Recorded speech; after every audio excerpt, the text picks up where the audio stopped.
민주당 이재명 대표가 위증교사 사건 1심에서 무죄를 선고받았습니다. 검찰은 즉각 항소 방침을 밝혔습니다.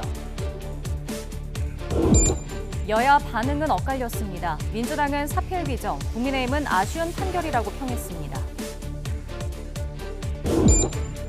국민의힘 지도부가 당원 게시판 문제를 놓고 공개 충돌했습니다. 계파 갈등이 격화하는 양상입니다. 일본이 개최한 사도광산 추도식에 불참한 정부가 별도로 추도식을 열었습니다. 외교 책임론이 거세지고 있습니다. 밤사이 남부를 시작으로 내일 전국에 비바람이 몰아치겠습니다. 밤부터는 곳곳에서 비가 눈으로 바뀌어 내리겠습니다.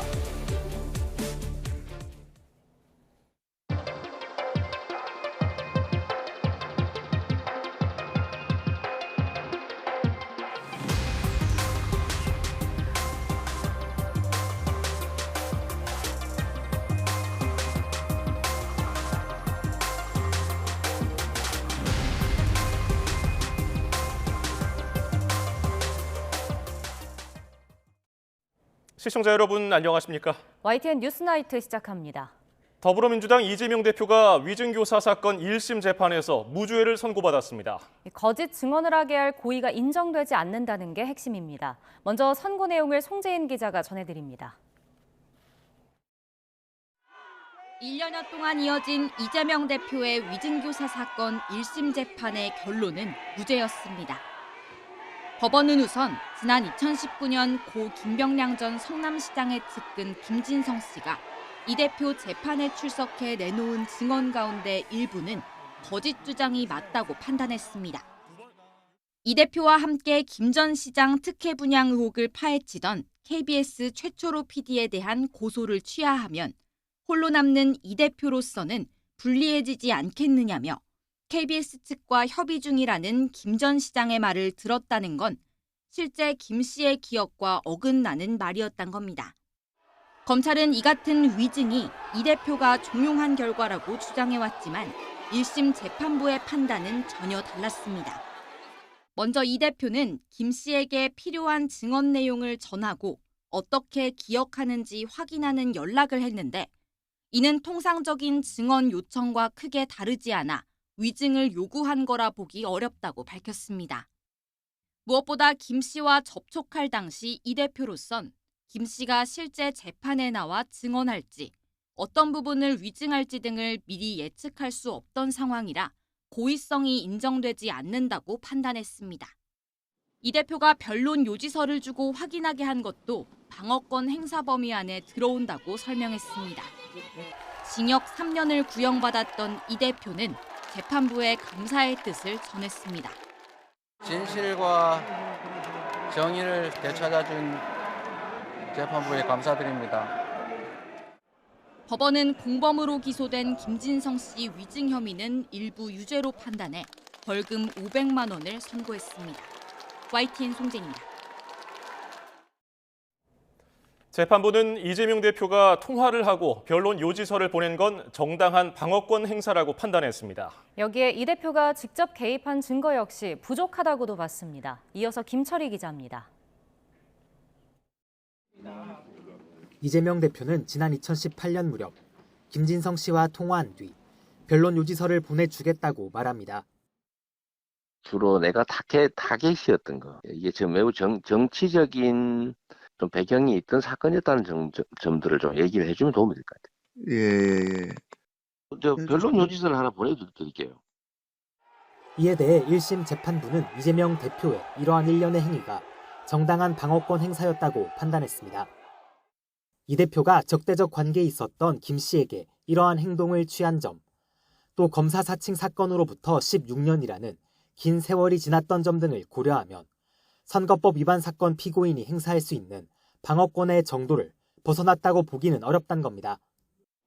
또 이 대표가 상대방에게 자신이 필요로 하는 증언이 무엇인지 언급한 부분을 거짓 진술 요구로 단정할 수도 없다고 봤습니다. 여기에 더해 김진성 씨가 모른다고 하거나 부인하는 내용은 빼고 명백히 부정하지 않는 것에 대해서만 증언을 요청한 점 등도 무죄 근거로 작용했습니다.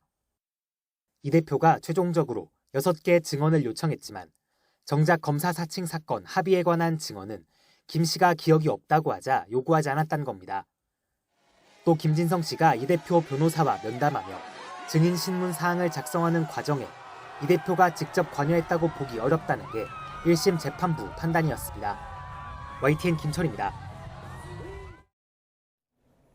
위증교사 혐의 1심에서 예상 밖의 무죄 선고를 받은 데에는 이미 공개된 녹취록에 담긴 이 대표의 발언이 결정적인 역할을 했습니다. 재판부는 있는 그대로 기억해달라거나 없는 사실 만들 필요 없다는 이 대표 발언을 직접 인용하며 무죄 취지를 설명했습니다. 보도에 신지원 기자입니다. 법원은 이재명 민주당 대표의 위증 교사 혐의를 무죄로 판단하면서 기존에 공개된 녹취록을 자세히 언급했습니다. 통화의 전체적인 흐름이나 맥락, 표현을 볼 때 증인의 기억을 확인하는 통상적인 증언 요청과 크게 다를 바가 없다는 겁니다. 그러면서 녹취록에 담긴 이 대표의 여러 발언을 직접 인용했습니다. 재판부는 이 대표가 오래전 일에 대한 기억을 있는 그대로 되살리고자 했다고 인정하고 있는 대로 막 어차피 세월은 다 지났잖아요. 뭐. 고 김병량 전 성남시장의 수행비서였던 김진성 씨가 당시 상황을 전체적으로 이야기해주면 도움이 된다고 말한 점에 주목했습니다. 김일성이 안 본 거 뭐 그런 얘기 할 필요는 없는 거고 그쪽 시장님 쪽 이게 어떤 입장이었는지 뭐 그런 거나 좀 상기해 봐주면 좋을 것 같아요. 재판부는 그러면서 당시 통화 내용에 이 대표가 김 씨에게 구체적으로 거짓 증언을 요청한 발언은 없었다며 검찰이 제출한 증거만으로는 이 대표가 김 씨에게 위증을 시키려는 의도가 있었다고 보기 어렵다고 강조했습니다. YTN 신지원입니다. 법원은 위증 혐의를 인정한 김진성 씨에게는 벌금형을, 위증교사 혐의를 받는 이재명 대표에게는 무죄를 선고했습니다. 위증으로 인정된 진술이 일부에 그치고 고의성이 있는지를 놓고 유무죄가 엇갈렸다는 분석입니다. 우철희 기자입니다. 법원은 김진성 씨의 6가지 증언 가운데 4개를 위증으로 인정했습니다. 이른바 검사 사칭 사건의 PD에 대한 고소 취하를 협의하고 있다거나 방송사 고위 관계자와 관련 이야기가 오갔다는 진술입니다. 재판부는 김 씨가 법정에서 알지 못하는 내용을 아는 것처럼 거짓 증언했다면서도 잘못을 인정하며 반성하고 있는 점 등을 고려해 벌금형에 그쳤다고 설명했습니다. 이재명 대표의 경우 위증교사는 가중처벌 요소라는 이유로 실형 가능성까지 나왔었지만 재판부는 모두 무죄로 판단했습니다. 이 대표가 개입했을 만한 직접 증거가 없고 이 대표가 김 씨와 직접 통화할 당시에는 증언할지 한다면 어떤 말을 할지 등이 정해지지 않은 상태였던 만큼 위증교사 의도가 인정되기 어렵다는 겁니다. 재판부는 다만 김 씨가 위증으로 얻을 수 있는 실익이 없었다는 점이나 이 대표의 부탁으로 위증했다고 인정한 부분에 대해서는 법정에서 따로 설명하지 않았습니다. 위증교사 혐의 재판에서 짜깁기 수사를 비판했던 이 대표가 1심에서 모두 무죄를 선고받으면서 검찰 수사에 대한 논란과 비판이 더욱 거세질 전망입니다. YTN 우천입니다. 민주당 이재명 대표는 재판부를 향해 감사의 뜻을 나타냈습니다. 여권을 향해서는 이제 죽이는 정치보다 사람을 살리는 정치를 하자고 당부했습니다. 이준엽 기자입니다. 이재명 대표는 국회를 나서며 법과 상식에 따라 판결이 내려질 거라고 말했습니다. 법원에 도착한 뒤엔 배웅을 위해 나온 소속 의원 60여 명과 일일이 웃으며 악수했습니다. 심경 등을 묻는 기자들 질문엔 말을 아꼈습니다. 나오시면 말씀하시죠. 입장 한 말씀 부탁드립니다. 무죄 판결 뒤 이 대표는 진실과 정의를 되찾아준 재판부에 감사드린다며 입을 뗐습니다. 이어 자신이 겪는 어려움은 창의 일속, 바닷속 좁쌀 한 개에 불과할 거라며 국민 고통에 비하면 미미하다는 생각이 든다고 강조했습니다. 국민의 더 나은 삶을 위해 최선을 다하겠다면서 특히 여권을 향해 서로 죽이고 밟는 것이 아닌 공존하고 함께 가는 정치를 하자고 제안했습니다. 죽이는 정치보다 이제 사람을 살리는 정치를 합시다. 이렇게 정부 여당에 말하고 싶습니다. 이 대표가 법정을 나선 뒤 일부 의원은 눈시울을 붉히기도 했습니다. 이 대표는 비공개 지도부 간담회에 참석하기 위해 국회로 돌아왔고 소감을 묻자 사필 규정이라고 짧게 답했습니다. YTN 이준엽입니다. 검찰은 받아들이기 어려운 판결이라며 반발하고 나섰습니다. 검찰이 곧바로 항소 의사를 밝히며 위증교사 사건도 2심으로 넘어갈 전망입니다. 김태원 기자입니다. 지난 결심 공판에서 이재명 대표에 대해 사법 질서를 교란한 중대 범죄를 저질렀다고 질타하며 징역 3년의 실형을 구형했던 검찰. 1심 법원이 이 대표의 위증교사 혐의에 대해 전부 무죄를 선고하자 즉각 반발하고 나섰습니다. 검찰은 법리와 증거관계에 비춰볼 때 이 대표에게 무죄를 선고한 1심 판결을 납득할 수 없다고 밝혔습니다. 판결문을 면밀하게 검토한 뒤 항소해 2심에서 유죄 입증에 최선을 다하겠다며 이례적으로 항소 제기를 예고했습니다. 검찰은 이 대표의 증언 요청에 위증의 고의성이 입증되지 않았다는 재판부 판단에 날을 세웠습니다. 위증 혐의로 기소된 김진성 씨가 이 대표 부탁으로 범행했다고 자백한 데다 재판부도 이를 사실로 인정해 김 씨에겐 유죄를 선고하면서도 정작 이 대표는 고의가 없었다고 보고 무죄를 선고한 것은 이해하기 어렵다는 겁니다. 지난 15일에 이어 이번에도 유죄 판결을 확신했던 검찰 내부에선 당혹스러운 분위기마저 감지됩니다. 한 검찰 관계자는 판결대로면 증언을 망설이며 한 차례 출석을 거부하기까지 했던 김 씨가 혼자 나서서 위증한 셈이 되는 거라며 기교적 판단이라고 비판했습니다. 검찰은 항소 시한인 다음 달 2일까지 법원에 항소장을 제출할 것으로 보입니다.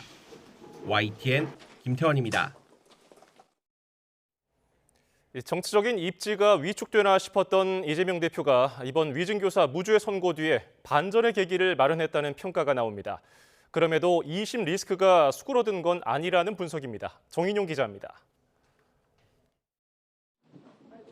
이재명 대표는 지난 15일 공직선거법 위반 사건 1심 유죄 판결 이후 몸을 한껏 낮췄습니다.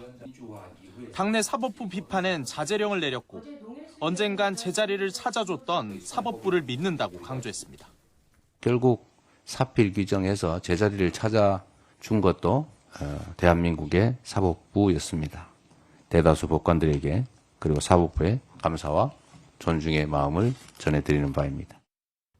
선고 이틀 전 진행된 정권 규탄 장외 집회에선 사법부 압박으로 보일까 공개 발언도 삼갔습니다. 결과적으로 위증교사 사건 1심에서 무죄가 나왔고 이 대표로선 일단 한숨을 돌릴 수 있게 됐습니다. 검찰이 무리한 기소였다는 주장에도 명태균 씨 의혹을 고리로 한 김건희 여사 특검법 압박에도 즉 대여 투쟁에도 더 힘이 실릴 거란 전망입니다. 이른바 우클릭을 통한 외연 확장과 민생 챙기기 행보에 설득력을 더하게 됐다는 분석도 민주당을 안심케 하는 대목입니다. 우리 국민들께서 겪는 어려움, 그 고통에 비하면 참으로 제가 겪는 어려움은 미미하다 이렇게 생각합니다. 앞으로도 우리 국민들의 더 나은 삶을 위해서 최선을 다하겠다는. 다만 공직선거법 2심 재판 리스크는 여전합니다. 1심 형량이 벌금형보다도 무거운 징역형 집행유예인 만큼 피선거권 박탈령을 면하기가 쉽지 않을 거란 우려가 적잖은 겁니다. 게다가 여당이 특별위원회 TF까지 만들어 신속한 재판을 촉구하고 있는 것도 정치적으로는 부담입니다. 변호인들이 어떤 방법으로 재판을 지원해 왔는지를 국민들께 실상을 알리고 수법을 파악하고자 하고요. 한 길도 빠짐없이 저희가 모니터링을 할 것입니다. 민주당 내에서 남은 재판 결과가 예상보다 일찍 나올 가능성에 대비해 대여 투쟁 강도를 높이며 정치적 승부수를 던져야 한다는 목소리도 나옵니다. YTN 정인용입니다. 얼마 전 깜짝 출산 소식을 전한 모델 문가비의 아들 친아버지가 배우 정우성인 것으로 확인됐습니다. 보도에 김승환 기자입니다. 지난 22일 모델 문가비가 SNS를 통해 아들과 찍은 사진을 올리며 출산 사실을 공개했습니다. 당시 결혼 여부나 아버지가 누군지는 밝히지 않았습니다. 그런데 문가비가 낳은 아들의 친아버지가 배우 정우성인 것으로 확인됐습니다. 정우성의 소속사는 문가비가 SNS에 공개한 아이는 정우성의 친자식이라고 인정했습니다. 아이의 양육 방식에 대해 최선의 방향으로 논의하고 있고 아버지로서 아이에 대해 최선을 다할 거라는 입장을 냈지만 결혼에 대한 언급은 없었습니다. 배우 정우성이 혼외자가 있다는 사실을 인정하자 결혼과 자녀 계획에 대한 과거 인터뷰도 재조명되고 있습니다. 정우성은 11년 전 인터뷰에서 좋은 아빠가 되는 게 꿈이며 친구 같은 아빠가 되고 싶다고 말했고, 지난해 11월 가수 성시경의 유튜브에선 결혼을 안 한 게 아니라 못한 것이라고 답하기도 했습니다. 이를 두고 정우성이 평소 난민 문제 등 사회 이슈에 대해 소신 발언을 이어온 만큼 네티즌들 사이에서 책임감이 없다는 비판도 이어졌습니다. 다만 배우 개인의 사생활이며 제3자가 언급할 사안이 아니라는 의견도 있습니다. 직업의 특성상 저희는 익명성이 없잖아요. 평범함에 대한 어떤 소중함, 일상에 대한 가치 이런 것들에 대해서 많이 생각하고 느끼는 것 같아요. 배우 정우성은 오는 29일 청룡영화상 시상식에 나무주연상 후보로 참석하며 혼외자 인정 이후 첫 공식 석상에 나섭니다. YTN 김승환입니다. 혼외자 사실이 알려진 배우 정우성에게 비연예인 연인이 있다는 보도와 관련해 소속사는 개인 사생활이라 확인 불가능하다고 밝혔습니다. 정우성의 소속사 아티스트 컴퍼니는 지나친 추측은 자제 부탁드린다며 이 같은 입장을 내놨습니다. 앞서 연예 매체 텐아시아는 정우성에게 1년 넘게 열애 중인 연인이 있는데 이 여성은 비연예인이라고 보도했습니다. 밤부터 전국을 강풍을 동반한 비가 내리겠습니다. 내일 밤부터는 곳곳에서 비가 첫눈으로 바뀌겠습니다. 보도에 정혜윤 기자입니다. 겨울을 코앞에 두고 또 날씨가 비상입니다. 서쪽에서 유입된 저기압 영향으로 비구름이 내일까지 전국에 영향을 줄 전망인데 제주도에는 최고 100mm 이상, 남해안에는 60mm, 수도권에는 최고 40mm까지 비가 예고됐습니다. 11월 말에 내리는 비로는 제법 많은 양입니다. 해상과 내륙에 강한 바람이 동반되며 도로에 쌓인 낙엽이 배수로를 막아 침수 피해가 발생할 수 있어 주의가 필요합니다. 전국의 대부분 지역에서는 26일부터 바람이 매우 강해질 것으로 예상되고 있습니다. 비구름이 빠져나간 뒤에는 찬 공기가 남하하며 기온이 크게 떨어지겠고 수도권 등 내륙 곳곳에는 비구름이 아닌 눈구름이 발달하겠습니다. 기상청은 수요일까지 강원도에 최고 15cm 이상, 경기 북동부와 호남 내륙에 최고 10cm, 서울과 인천, 경기 남서 내륙에도 1에서 5cm의 눈을 예상했습니다. 대설특보 수준의 많은 양입니다. 이번 눈은 내일 밤 늦게나 모레 새벽 사이 수도권 등 중부지방부터 시작될 것으로 보여 출근길 눈길로 인한 불편이 우려됩니다. 기상청은 겨울 시작을 앞두고 내리는 첫눈이 제법 도로에 쌓이는 대설로 이어질 수 있다며 주의를 당부했습니다. 기온이 점차 낮아지는 추세로 가기 때문에 내리던 비들이 점차 눈으로 바뀔 소지가 있고요. 그에 따라서 우리나라는 서울을 비롯한 이 중부지방 기온이 낮은 곳을 중심으로는 이 첫눈이 예상되고 있는데 그 첫눈의 정도가 일반적으로 우리가 약하게 내리던 진눈깨비나 이런 형태보다는 다소 눈이 쌓일 수 있는 그러한 부분이라는 점. 기상청은 이번 주말까지 날씨가 점점 추워질 것으로 예상되는 가운데 수도권을 비롯한 내륙에는 눈이 목요일 오전까지 내릴 가능성이 있다고 밝혔습니다. 특히 충청과 호남 지방은 주 후반까지 눈이 길게 이어질 것으로 보여 철저한 대비가 필요합니다. YTN 정혜윤입니다.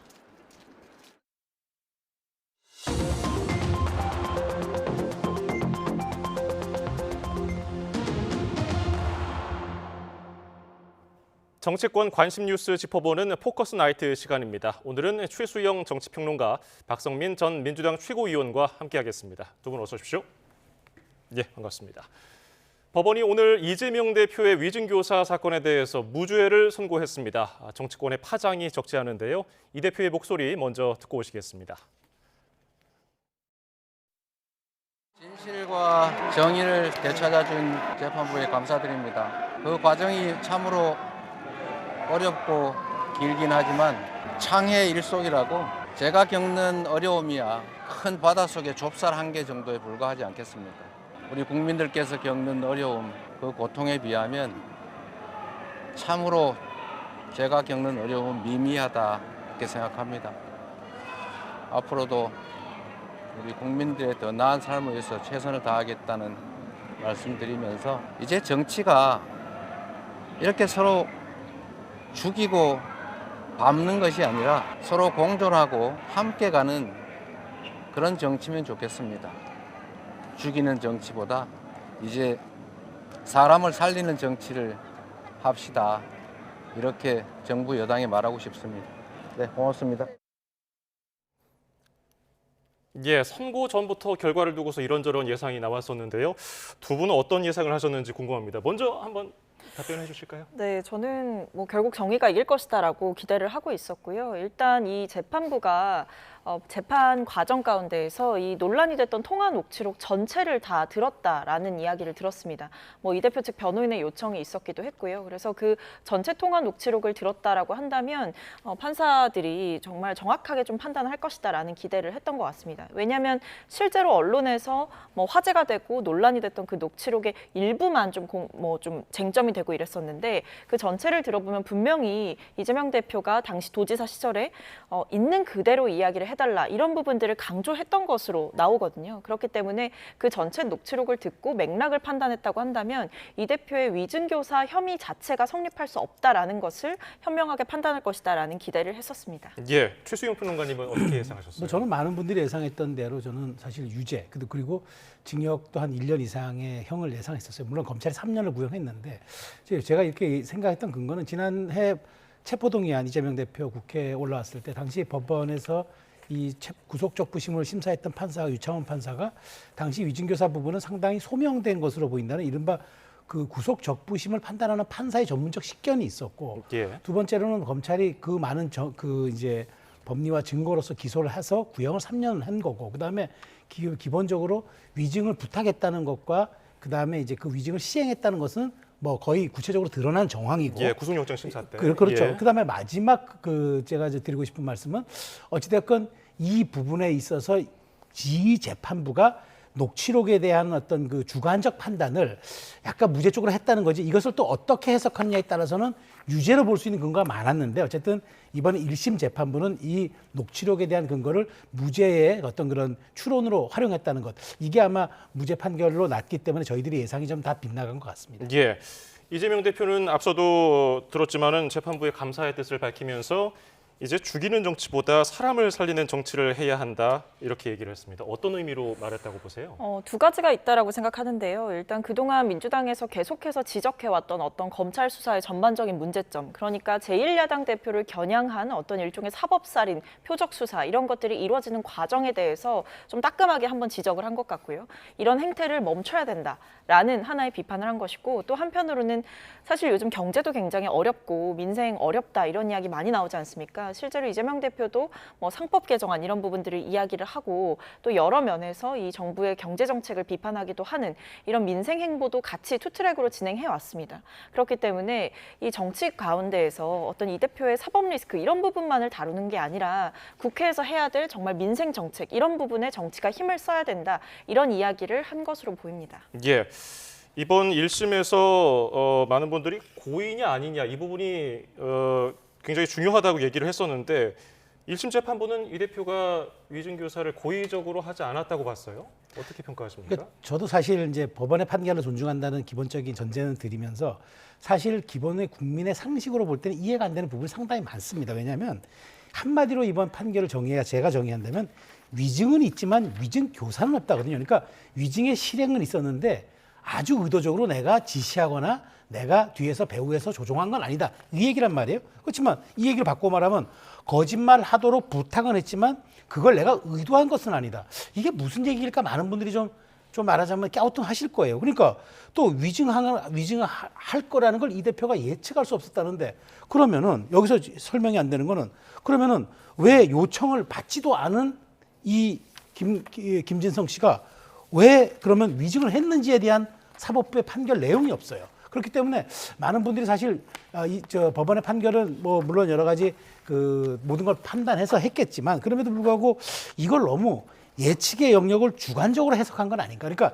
이재명 대표가 위증할 거라는 걸 예측할 수 없었다는데 그 예측을 했는지 안 했는지 재판부가 어떻게 알겠습니까? 그러니까 재판부가 아마 그랬을 것이다라는 해석의 주관적 영역을 한 것 같은데 그런 측면에서 1심에서는 그래요. 저도 무죄 선고를 존중하는데 다만 이게 저는 논란이 될 것 같아서 2심에 가면은 이런 검찰이 항소를 했지만 이런 부분이 만일 다툼의 여지가 상당히 있고 그래서 2심 판결은 이게 지금 검찰의 구형, 징역형 3년과 무죄는 너무나 간극이 크거든요. 그렇기 때문에 2심에서 이렇게 법리적으로 좀 다투다 보면은 저는 이 녹취록을 어떻게 재판부가 적극적으로 해석하느냐 여부에 따라서 이 부분에 대한 좀 해석 여부가 달라질 수도 있을 거라는 좀 조심스러운 전망도 해봅니다. 예, 오늘 1심 재판부는 위증을 자백한 김진성 씨에 대해서 벌금 500만 원을 선고하면서 사법 기능을 방해해서 엄중 처벌이 필요하다 이렇게 얘기를 했거든요. 이 대표는 반대로 무죄를 선고받았죠. 이렇게 달라진 판결은 어떻게 보세요? 그러니까 좀 분리해서 봐야 되는 거죠. 이 김진성 씨의 어떤 위증의 행위는 있었다라는 것은 재판부가 판단을 한 것이고요. 근데 그것과 별개로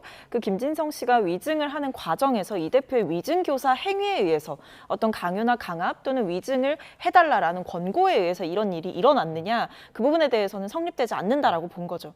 일단 크게 보면 두 가지인데 특히 이 변론여지서를 보냈다라는 이 대표의 행위를 두고 이것이 위증교사를 했던 직접적인 증거가 된다라고 보시는 분들이 많았습니다. 그런데 이번에 재판부에서 판단을 할 때는 이것은 이 대표의 적절한 방어권의 행사였다. 이런 일련의 과정으로 본 것이거든요. 그래서 구체적으로 입증할 수 있는 위증교사를 입증할 수 있는 직접 증거가 없었다라고 보는 것이 타당할 것 같고요. 이 김진성 씨의 위증의 행위는 있었다라고 판단을 했기 때문에 이것은 본인의 자발적인 진술에 의한 것이다. 이렇게 본 것입니다. 그리고 또 하나의 포인트는 앞서도 말씀드렸지만 이 전체 통화 녹취록을 들어보면 이재명 당시 경기도지사가 있는 그대로 얘기해달라. 안 본 거 뭐 그런 얘기는 할 필요 없다. 사실대로 말해달라. 이렇게 얘기하는 대목이 나온다는 겁니다. 그렇기 때문에 이게 이재명 대표에 의해서 어떤 위증이 이뤄졌다라고 볼 만한 근거나 직접적인 증거 또는 구체적인 개입의 정황 이런 것들이 재판부의 판단에 있어서는 없었다라고 본 것이죠. 예. 이재명 대표는 선고를 앞두고 지난주에 이 감사와 존중을 강조했습니다. 사법부를 자극하는 발언을 좀 자제했었는데 오늘 영향을 줬습니까? 글쎄요. 좀 뭐 받았는지 안 받았는지 저희가 객관적으로 유출할 수는 없겠습니다만은 사실 그렇다고 해도 이재명 대표와 민주당 지도부는 일종의 더블 스피크 전략을 쓴 거죠. 그러니까 이재명 대표는 최소한으로 이제 몸을 낮추면서 여기 사법부를 자극하지 않으려고 했지만 뭐 실제 김민석 최고위원 같은 경우 무슨 사법살인이다 했다가 역풍 입으니까 아니 뭐 우리나라의 사법 체제가 뭐 그렇다는 뜻이다. 뭐 이게 무슨 말인지 제가 뭐 해석인지 좀 뭐 해명인지 헷갈리는 얘기도 그냥 막 하는 것 같았는데 어쨌든 민주당은 최고위원회라든가 말하자면 일종의 수뇌부 쪽에서는 사법부를 굉장히 압박하고 이른바 여론전도 펼치면서 이재명 대표는 좀 낮은 자세로 가는 이른바 로우키 전략을 통해서 본인은 피고인이고 재판 당사자이기 때문에 굉장히 거기에서 사법부를 존중하는 듯한 또 사법부를 말하자면 신뢰하는 듯한 그런 얘기를 해서 한 건데 저는 뭐 이것 때문에 뭐 설령 그렇다고 해서 민주당이 뭐 대법원 예산 250억 더 줬기 때문에 사법부가 이렇게 판단했겠습니까? 저는 그렇게 보지는 않습니다만은 다만 지금 1심 판결에 민주당에서 이거는 정말 정치보복이고 뭐 이런 사법살인이고 얘기하던 분들이 이제 와서는 또 재판부를 찬양하는 듯한 그런 말들이 사실은 조금 좀 민망해 보이고 앞으로 재판부에 이재명 대표의 줄줄이 많은 이제 사건들이 있을 텐데 이때마다 제가 그 민주당이 잣대로 사법부를 평가하고 재단할 건지 아마 좀 이번 사건을 계기로 좀 되돌아보길 좀 바랍니다. 예. 이재명 대표는 오늘 법원 현장에 의원들 되도록이면 안 오는 게 좋겠다 했는데 뭐 많은 분들이 간 것 같아요. 현장 분위기도 아까 앞서 낮에 저희가 생중계로 전해드리는 거 보면은 일부는 선고가 나온 다음에 눈물을 훔치는 분도 있었던 것 같고 뭐 환호하는 의원들도 있었고요. 그야말로 뭐 잔치 분위기인데 당분간 이재명 대표 일극 체제는 확고히 좀 건재하다 이렇게 볼 수 있을까요? 그러니까 이재명 지도부의 리더십 자체가 흔들릴 만한 요소가 일단은 일단락이 됐다라고 보여지는 거죠. 그러니까 지도 체제의 구심력과 결속력이 더 강해질 거라고 봅니다. 지금 민주당에 전반적으로 깔려 있는 정서는 이 제1야당 대표를 겨냥한 어떤 수사 뭐 이런 것들이 너무나 과도했다라는 정서가 분명히 깔려 있는 것이고 이것이 최근에 있었던 김건희 여사에 대한 뭐 불기소 처분 이런 것들과 상당히 대비가 되면서 뭐 문재인 전 대통령에 대한 수사나 아니면 이재명 대표에 대한 수사 이런 것들과 비교했을 때 결국에는 야당 전반을 겨냥해서 지금 어떤 표적 수사가 이루어져 왔다라는 공감대가 있기 때문에 함께 맞서 싸워야 된다 이 공감대가 있는 거거든요. 이것이 있는 상태에서 어쨌든 1심 판결을 봤을 때에도 이 위증교사 사건에 대해서는 특히 유죄를 점치는 어떤 여권의 목소리가 많았음에도 불구하고 예상을 깨고 무죄가 선고되면서 사실상 민주당으로서는 반전의 기회를 얻었다 이렇게 볼 수가 있는 거죠. 그래서 그래서 지금 상태에서는 뭐 물론 1심의 결과가 아쉬웠다라고 하더라도 저는 아마 구심력 자체가 깨질 일은 없었다라고 봤습니다만 더더욱 지금 상황으로서는 앞으로 남아있는 재판들을 차분하게 대응함과 동시에 이재명 대표의 어떤 정치적인 입지를 더 강화해 나가는 방향으로 당 전체가 움직이지 않을까라고 전망해 볼 수 있겠습니다. 예. 지금 1승 1패라는 평이 있더라고요. 네. 이제 3개의 재판도 남아 있는데 총 5개 재판 중에서 그렇죠. 지금 1승 1패. 어떻게 보세요? 이재명 일극 체제가 계속해서 유지가 될 것인가 아니면 아직도 사법 리스크가 있는가? 그러니까 전 사법 리스크와 별도로 좀 봐야 될 부분이 한번 있다고 봐요. 그러니까 지금 2개가 났잖아요. 났는데 지금 이제 위증교사는 조금 이제 오늘 났으니까 좀 별도로 치더라도 공직선거법은 지금 우리가 633 원칙이 적용되는 분야 아닙니까? 특히나 예. 이제 1심은 6개월, 2심 3개월, 대법까지 3심도 3개월인데 지금 대법원장이 그렇게 하라고 공문까지 하달했기 때문에 아마 제일 빠르게 갈 거예요. 근데 나머지 대장동, 백현동, 그다음에 쌍방울 대북송금, 그리고 이제 경기도 법인카드 사건은 제가 보기에 지금 막 기소를 했거나 지금 너무 사건이 방대하기 때문에 지지부진하고 있어요. 그렇기 때문에 바로 지금 검찰도 그래서 대장동과 백현동은 위례와 성남 FC와 분리해서 조속 빠른 재판하도록 해달라고 재판부에 요청한 걸로 제가 알고 있습니다. 근데 중요한 건 공직선거법이라고 봐요. 왜냐하면 공직선거법은 이게 100만 원 이상만 받아도 의원직이 상실되고 피선거권이 박탈되는 중형이잖아요. 근데 이게 지금 633 원칙에 따르면은 내년 6월 안에 다 끝나야 합니다. 그러면은 이거는 대선 2년 전에 끝나는 사안이기 때문에 이재명 대표 입장에서는 여기에 대한 지금 판결이 아마 사활을 걸게 될 겁니다. 근데 저는 사법 리스크와는 별도로 이재명 대표에게 더 중요한 거는 전 지지율이라고 봐요. 그러니까 올해 이제 연말, 내년 연초, 그다음에 설 민심에서 이재명 대표가 지금의 지지율을 계속 유지해 나갈 경우에는 사법 리스크와는 별도로 어쨌든 일극 체제의 유지 가능성을 계속 내보이겠지만 뭔가 지금 2심, 그러니까 공직선거법 2심이 저는 633 원칙에 따르면 내년 2월 안에 열려야 되는데 거기에서 만일 어떤 또 2심에서 확정 판결이 유죄가 나와버리면은 대법원은 법리심이라 이거는 유무죄만 판단하거든요.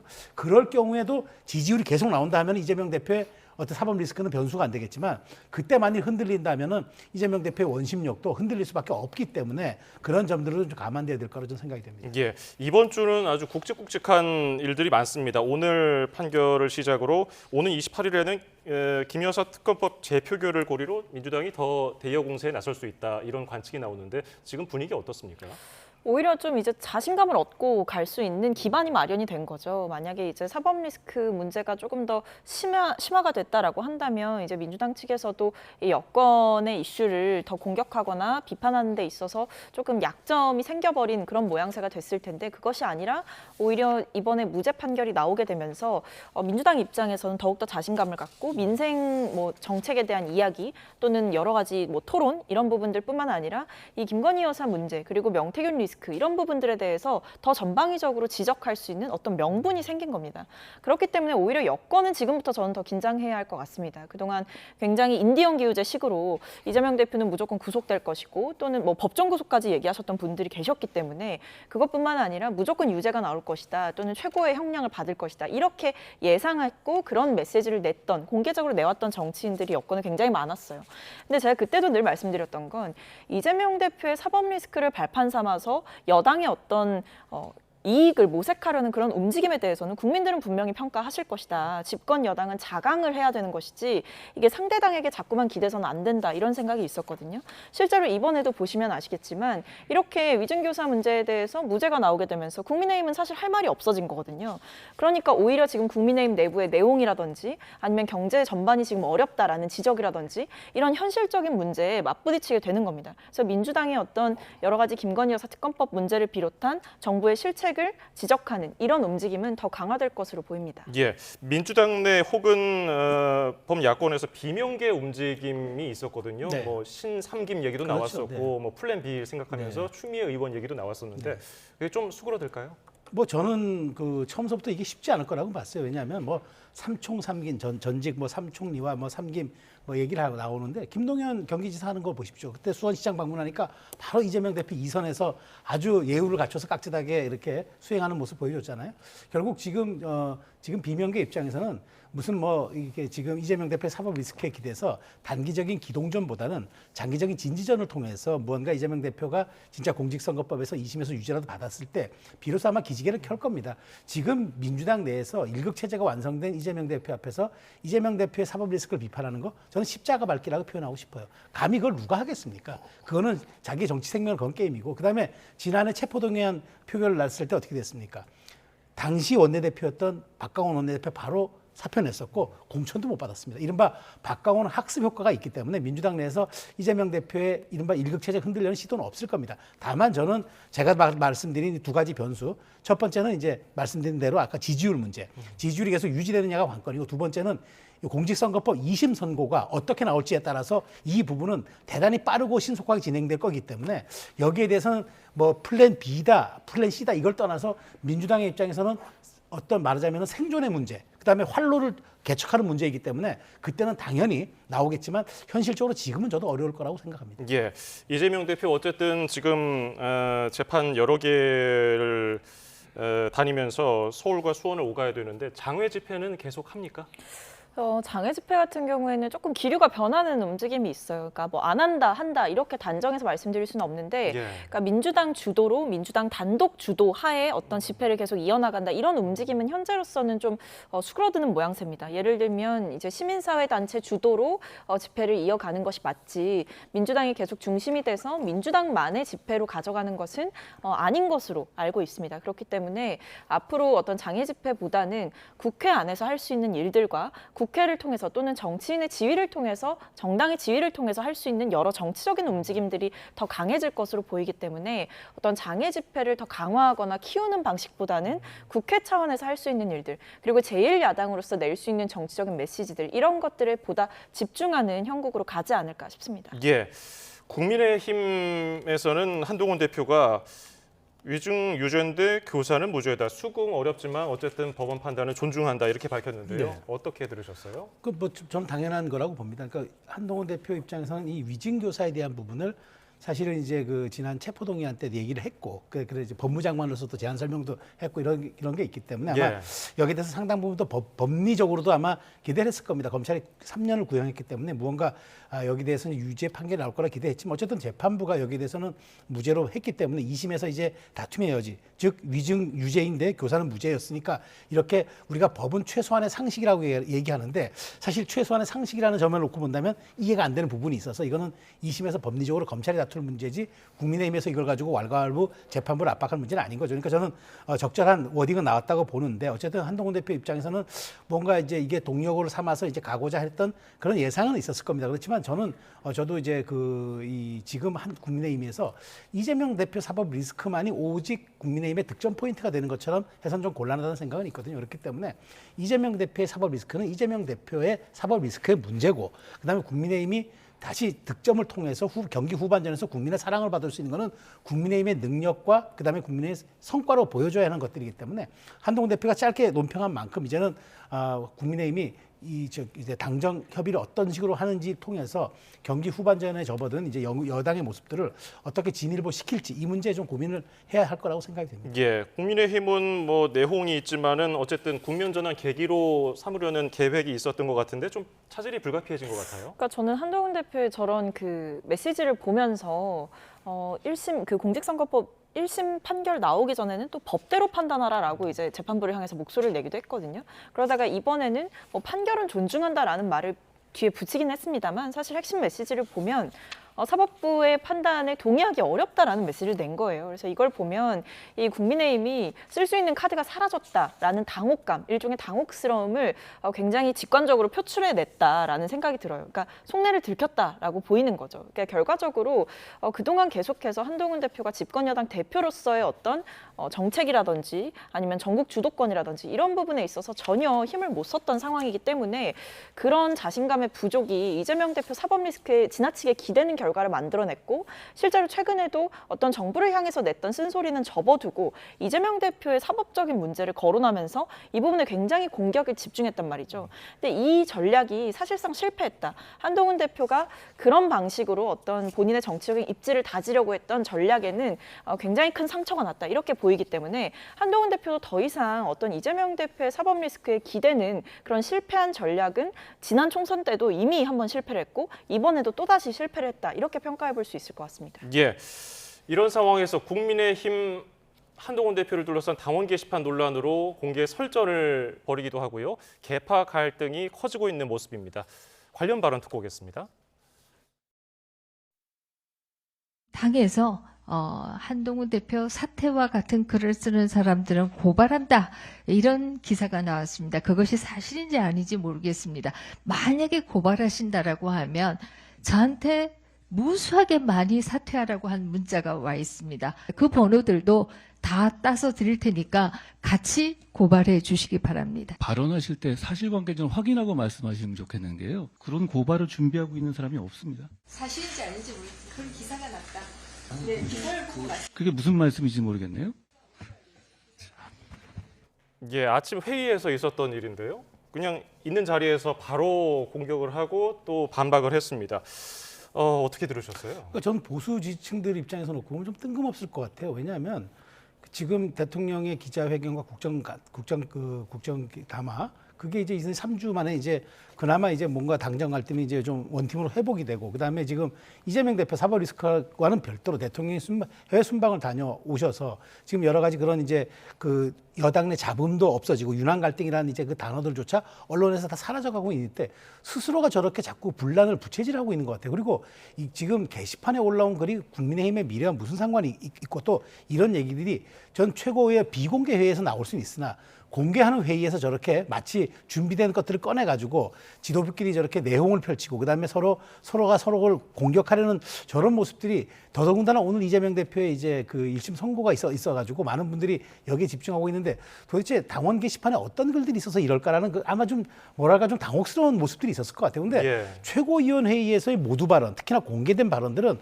사실은 그게 국민의힘에서는 이게 미래를 향한 비전이어야 돼요. 국정 운영의 그 모든 책임을 짓고 있는 정부 여당 아닙니까? 그리고 비공개 회의도 아니고 공개 회의 모두 발언이고 그것은 전 언론이 받아 쓰는데 그걸 가지고 그 얘기가 저렇게 중요한 것인지 저도 사실 좀 의아스럽고요. 더 중요한 건 지금 여기에 대해서 이 문제가 점점 더 커지고 있다는 거예요. 그러니까 이게 그렇게 커질 문제였는지 저도 사실은 제가 문제를 지적하지 않을 수 없고 이렇게 관리 불능에 지금 국민의힘이 이슈에 대한 이런 그 말하자면은 상황 관리가 이 정도밖에 안 되는지 굉장히 실망스럽습니다. 근데 이 문제는 지금 더 가면 안 돼요. 빨리 조기 진화해야 하는데 저는 한동훈 대표가 여기에 대해서 자꾸 이제 뭐 좀 선택적으로 하는 것보다는 짧게라도 여기에 대한 입장 표명을 하고 왜냐하면 한동훈이라는 실명에 대해서는 그 게시글에 대해서는 내가 아니다로 선을 그었잖아요. 그런 것처럼 이 문제도 조금 조기 진화해야지 그래야지 저도 당내에서 이 문제가 조금 더 비화되지 않을 걸로 생각이 됩니다. 예, 친윤계에서 계속해서 끊임없이 공세를 해왔는데 한 대표는 침묵을 해왔단 말이죠.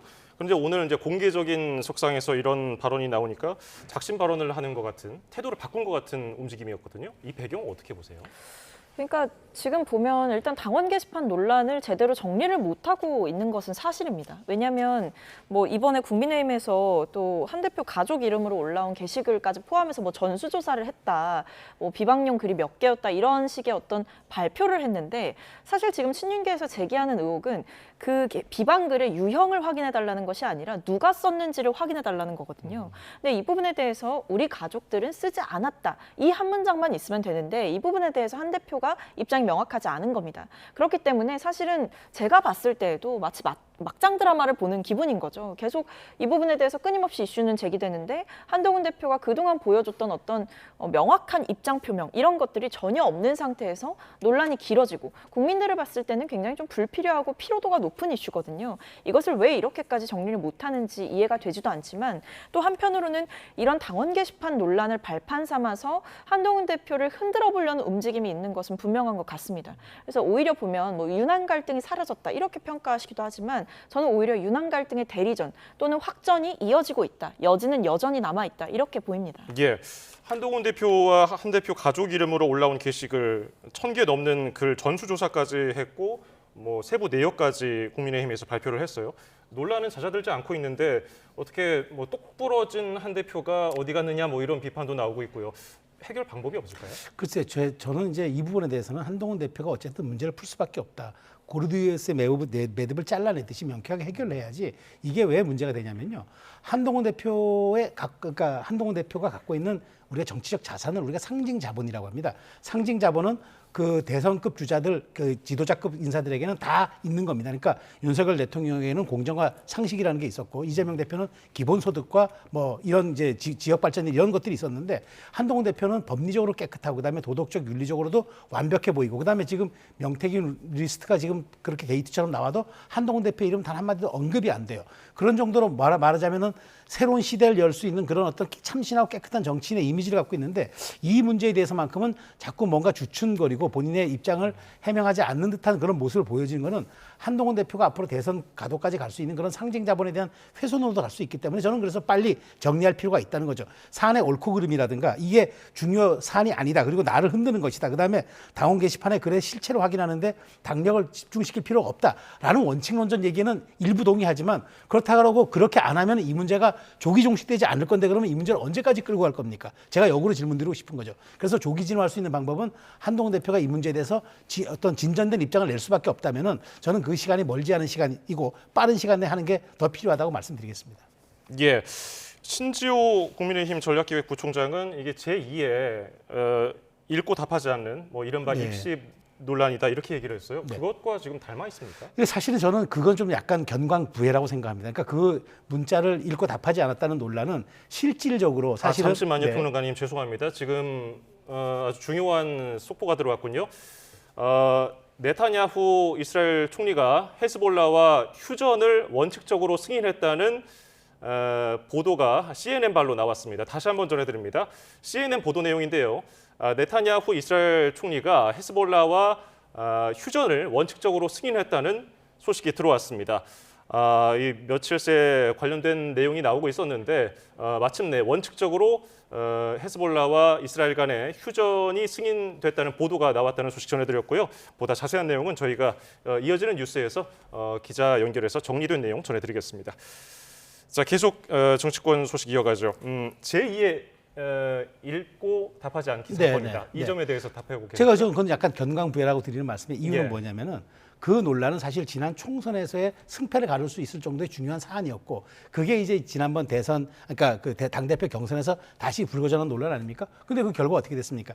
그럼에도 불구하고 새로운 미래를 열어가야 할 한동훈 대표에게 표를 줘야 된다고 해서 당대표가 60% 이상 포인트로 득표를 해서 되지 않았습니까? 예. 근데 그거를 여기에 비유하는 건 적절치 않은 거죠. 이 문제는 한동훈 대표가 깔끔하게 정리하면 될 문제지 한동훈 대표가 그 당시의 주어는 김건희 여사, 읽고 문자를 답하지 않았다는 논란의 주어는 김건희 여사였고 한동훈 대표가 목적어였다면 이번에 주어는 한동훈 대표입니다. 그러니까 사안 자체가 다른데 그렇게 자꾸 이 문제를 그렇게 장기적으로 끌고 가는 듯한 상황 관리에 대한 그런 어떤 전략이 저는 조금 잘못되어 있는 것 아닌가라고 지적을 드리는 거죠. 예, 이런 가운데 정진석 대통령실 비서실장이 추경호 원내대표 등 여당 의원 한 40명 정도와 점심에 모여서 회동을 했다고 하는데요. 밥을 먹으면서 이야기를 나눴다고 합니다.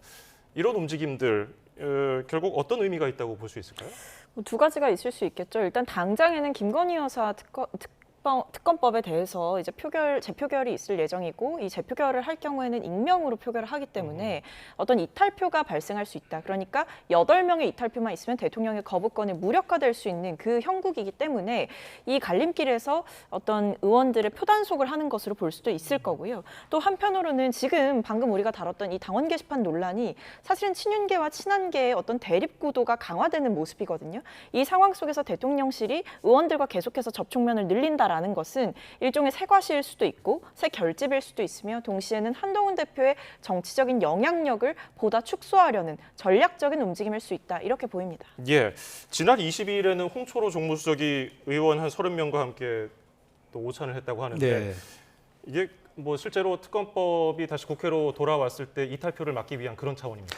전 그렇게까지 좀 확대 해석하고 싶지는 않고요. 왜냐하면 지금 예산 정부가 아닙니까? 그리고 지금 대통령실 예산도 상당 부분 지금 뭐 민주당이 삭감하겠다고 벼르고 있고 실제 뭐 검찰 뭐 이런 경찰 특활비 지금 거의 뭐 삭감하겠다고 민주당이 지금 엄포를 놓고 있는 상황에서 대통령 비서실장 입장에서는 내년 예산뿐만 아니라 여러 가지 그 정무적인 상황을 또 의원들과 소통을 해야죠. 그러니까 저는 이걸 가지고 마치 이제 또 한동훈 고립작전이라든가 또 뭐 대통령실의 단독 플레이 이렇게 보는 건 적절치 않고요. 그리고 이제 특검에 대한 이야기, 그다음에 이제 여기 이제 24일 날 다시 이제 표결 들어가고 이제 이런 것에 대해서 저는 기본적으로 그 뭐 여당에서 그 이 부분에 대해서 뭐 표 관리한다기보다는 그 대통령실에서 상황 관리를 하는 건 저는 충분히 있을 수 있다고 보고요. 다만 이걸 가지고 한동훈 대표 패싱이고 대통령실의 그 고위 관계자들이 별도로 이렇게 의원들을 접촉한다라는 것보다는 양쪽에서 그러니까 예산 정국도 있고 지금 여러 가지 법안과 정책에 대한 부분도 있기 때문에 저는 그 당정이 소통하는 차원으로 이걸 해석해야지 이게 특정인을 뭐 고사시키기 위한 거다 혹은 대통령실의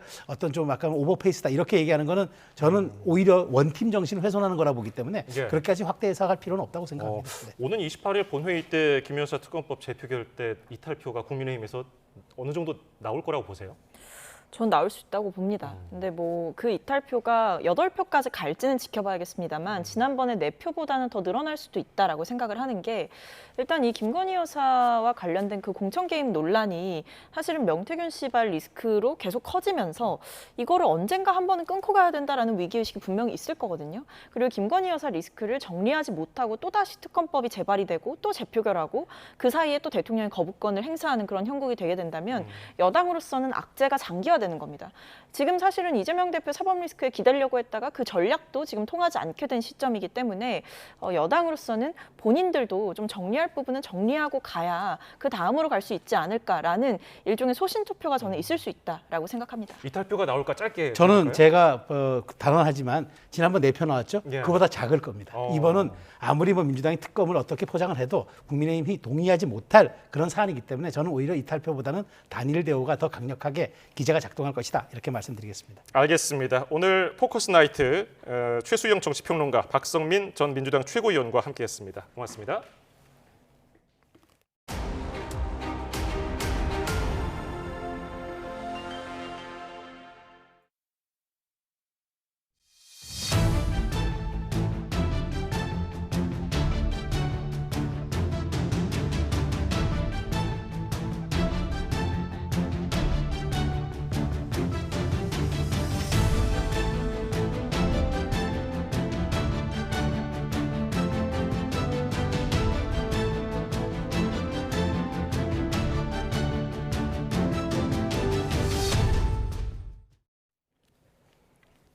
우리 정부와 유족이 별도로 사도광산 노동자 추도식을 열고 희생자들을 애도했습니다. 일본의 역사 부정과 사죄 거부가 계속되는 한 추도식은 파행적 개최가 불가피해 보입니다. 일본 사도에서 김세호 특파원의 보도입니다.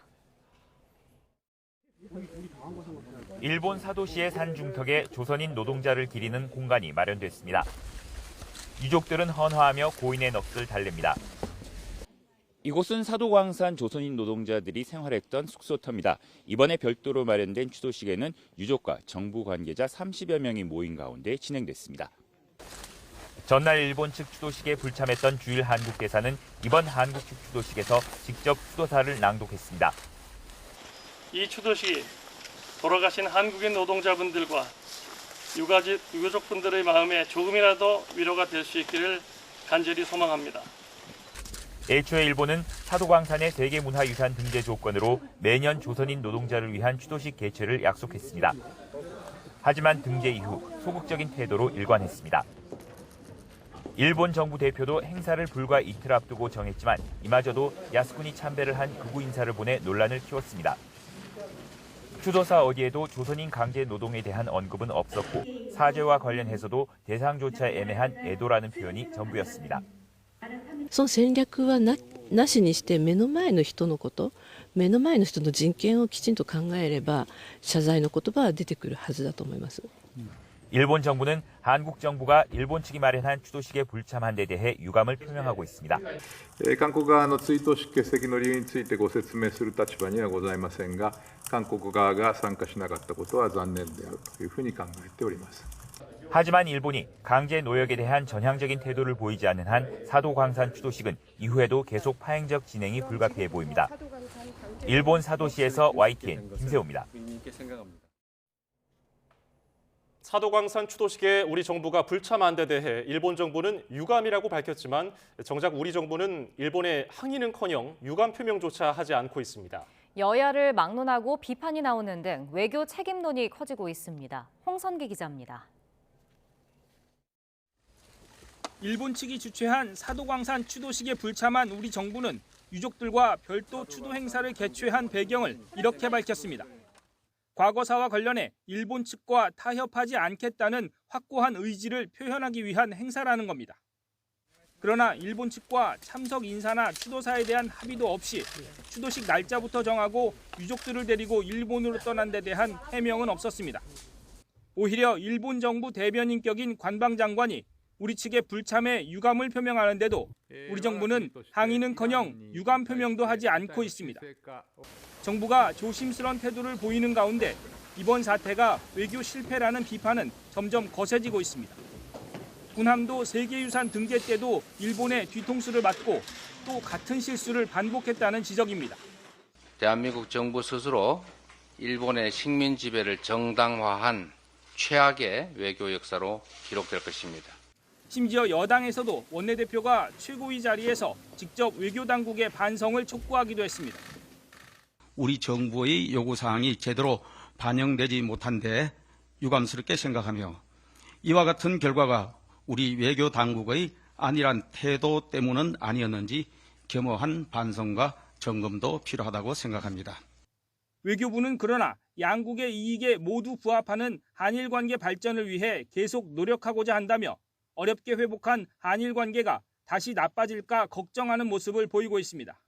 하나 단일성인 어떤 문제 이런 것들이 전반적인 양국 관계 흐름에 지장을 초래하지 않도록 양국이 노력을 해야 된다고 저는 생각하고 그런 방면에서 일본 외교당국과 계속 협의해 나갈 생각입니다. 조태열 외교부 장관이 해외 출장 중인 가운데 외교 책임론은 점점 커지는 모습이어서 외교당국의 고심도 함께 깊어질 것으로 보입니다. YTN 홍성기입니다.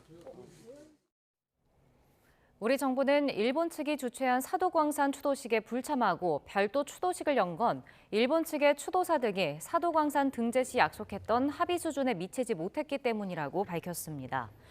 외교부는 일본 정부가 추도식에 불참한 우리 정부에 대해 유감을 표명한 것과 관련해 자체 추도 행사를 개최한 것은 과거사에 대해 일본 측과 타협하지 않겠다는 우리 정부의 확고한 의지의 표현이라는 점을 다시 한번 확인했습니다. 그러면서 우리 정부가 일본 측 추도식에 불참한 건 일본 측 추도사 내용 등 추도식 관련 사항이 애초 사도광산 등재 시 합의 수준에 미치지 못한다는 것이 중요한 고려 사항이었다고 설명했습니다. 검찰이 삼성물산과 제일모직 부당합병 관련 혐의로 재판에 넘겨진 이재용 삼성전자 회장의 항소심에서도 1심과 같이 징역 5년을 구형했습니다. 이 회장은 1심 무죄에도 무거운 책임감을 느꼈다며 투자자들을 속일 의도가 없었다고 호소했는데 항소심 선고는 내년 2월에 진행됩니다. 백종규 기자입니다. 부당합병 등의 혐의로 1심에서 무죄를 선고받은 이재용 삼성전자 회장의 항소심이 마무리됐습니다. 결심 공판을 앞두고 취재진의 질문이 이어졌지만 답은 없었습니다. 공소장 변경이 항소심 영향 미칠 거라고 보시나요? 삼성의 위기란 지적이 있는데 어떻게 생각하세요? 검찰은 삼성물산과 제일모직 합병은 경영 승계를 목적으로 주주의 이익과 무관하게 추진됐고 합병 강행을 위해 각종 부정거래 행위가 수반될 수밖에 없었다고 재차 주장했습니다. 그러면서 이 회장에게 1심과 같은 징역 5년에 벌금 5억 원을 구형했습니다. 함께 기소된 임직원들에게도 1심 때와 같은 형을 구형했습니다. 검찰은 이어 이 사건에서 피고인이 훼손한 것은 우리 경제의 정의와 자본시장의 근간을 이루는 헌법적 가치라며 이번 판결이 앞으로 재벌기업의 구조 개편과 회계 처리 방향의 기준점이 될 거라고 강조했습니다. 이 회장 측 변호인단은 합병에 전문가 등 시장의 이목이 집중돼 허위 사실을 통해 실체를 은폐할 수 없는 상황이었다며 검찰 측 주장을 반박했습니다. 이 회장도 최후 진술에 나서 합병 추진이 두 회사의 미래에 도움이 될 것으로 생각했다며 사익을 위해 주주들에게 피해를 주고 투자자들을 속일 의도가 전혀 없었다고 호소했습니다. 이 회장의 항소심 선고는 내년 2월 3일 서울고등법원에서 이루어질 예정입니다. YTN 백종규입니다. 포스코 포항제철소에서 2주 만에 또 불이 났습니다. 시민단체는 포스코가 안전대책을 제대로 세우지 않고 있다며 집단 소송까지 준비하고 있습니다. 김근우 기자입니다. 바다 너머 시커먼 연기가 밤하늘을 뚫고 치솟습니다. 불이 난 곳은 포스코 포항제철소 3파이넥스 공장. 지난 10일에 이어 2주 만에 또 불이 났습니다.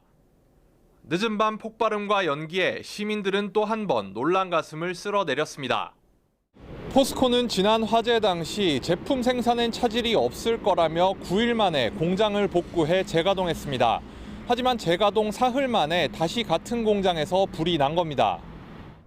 시험 운전 단계에서 용융로 외부가 손상되면서 불이 시작된 것으로 전해졌습니다. 복구를 서두르다 안전조치를 부실하게 했다는 지적도 나옵니다. 고를 멈추는 한이 있더라도 안전을 우선으로 해야 된다라고 하는 이런 모토와 이념을 가지고서 포스코의 그 안전관리를 해왔었거든요.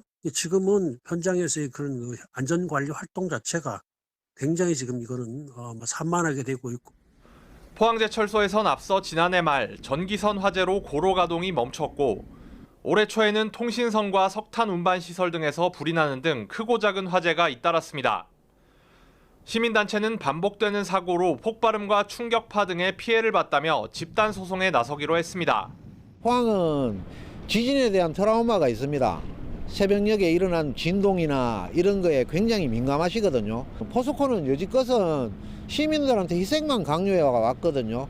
지금부터는 기업을 운영하는 마인드가 좀 달라져야 된다고 생각합니다. 포스코 측은 심려를 끼쳐 죄송하다며 설비를 철저히 관리해 안전한 제철소로 거듭나겠다고 밝혔습니다. 경찰은 잇단 2차례 화재 원인을 조사하고 있습니다. YTN 김근우입니다. 현대차 울산 공장에서 발생한 연구원 질식 사고와 관련해 고용노동부가 이번 주부터 산업안전특별감독을 시행합니다. 노동부는 현대차 울산 공장에 대한 특별감독을 통해서 산업안전보건법상 안전보건수칙 준수 여부를 확인할 계획이라고 밝혔습니다. 2025학년도 연세대학교 수시 모집 자연계열 논술 시험을 무효로 하고 재시험을 치르게 해달라는 취지의 본안소송 첫 변론이 다음 달 초에 열립니다. 서울 서부지방법원은 다음 달 5일 오전 10시 반 일부 수험생들과 학부모가 연세대를 상대로 낸 논술시험 무효 확인 소송 첫 변론 기일을 열기로 했습니다.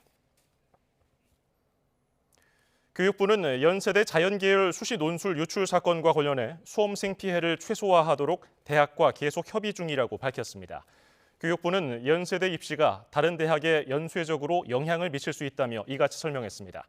그러면서 별도로 정한 데드라인은 없지만 수시 전형 미등록 충원 합격자 발표가 끝나는 다음 달 26일 전까지는 어떤 식으로든 학생 피해를 최소화하도록 해야 한다고 강조했습니다.